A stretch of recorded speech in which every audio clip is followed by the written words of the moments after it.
The Citizens Committee for the Right to Keep and Bear Arms, or the CCRKBA, is the second largest gun advocacy organization in the country. Its leader, Alan Gottlieb, also heads up the Second Amendment Foundation, which is a pro-gun legal action group that brought the case McDonald versus Chicago that required all states to treat handgun ownership as a constitutional right. Now, these guys usually coordinate with and work with the NRA. There's only one major difference now between the groups I just mentioned and the NRA. These guys supported the Manchin-Toomey background check bill.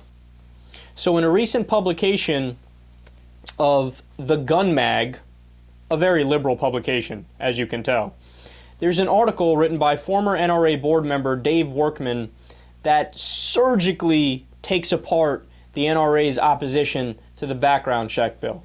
I'm going to quote you from the article because there's some little facts in here that a lot of people don't know, which shows you just how extreme the NRA is in their opposition. Quote, "The Manchin-Toomey bill would provide for background checks in all commercial gun sales, including those done at gun shows and that originate on the internet. An important exemption applies to transfers of firearms between family members, and private sales between friends and neighbors would also be exempt." So listen to what he's saying. Look, we read the bill and we know what's in it. All they're going to do is close the gun show loophole and make sure that we do background checks for online gun sales. That's it. They don't make private sales, have somebody do background checks. And by the way, they should do that as well, but they didn't in the Manchin-Toomey bill. Now, why should they do that background check, the one for private individuals? Because there's this tremendous industry and this problem called straw man sales, where somebody with a straight background, a legitimate background, will buy a whole bunch of guns and then they'll turn around and sell them to criminals, right? So there should be a universal background check bill. 91% of the American people were in favor of that, but nonetheless, the Manchin-Toomey bill was watered down. And here is somebody who is part of a pro-gun group saying, yeah, NRA, just calm down a little bit, man, because this is actually a very good bill. It gets better. Quote, "Gun rights activists across the nation believe the Schumer measure would establish a de facto gun registry due to a record-keeping requirement. There is no record-keeping provision in the Manchin-Toomey bill, and using background check information to create a registry would be punishable by up to 15 years in prison." See, what the NRA was saying, and the conspiracy theorists were saying, and the gun anarchists were saying, they're saying, oh, look, it establishes a national registry, this bill. And then they're going to use that national registry to confiscate all the guns. We figured it out. Damn, the feds coming to take our guns. They just made it up, completely made up in an attempt to scare people, to get paranoid, and then crush the bill. This is, again, the second largest pro-gun group in the United States of America. They are the ones that are saying, hey, guys, not only does it not create a national gun registry, if a politician were to propose a national gun registry after the passing of Manchin-Toomey, it's a crime punishable by up to 15 years in prison.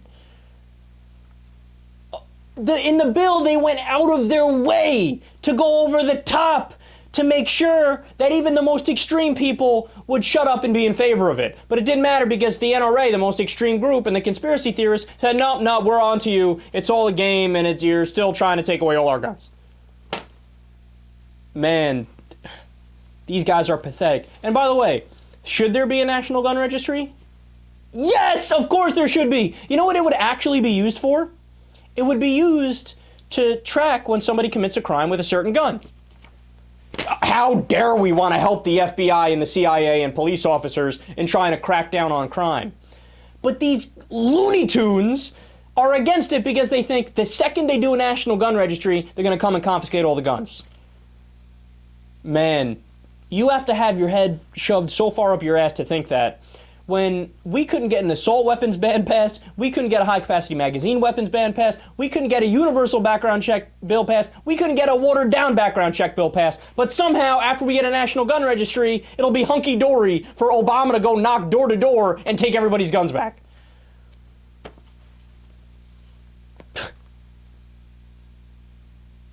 Now, I tell you this entire story for this last point here.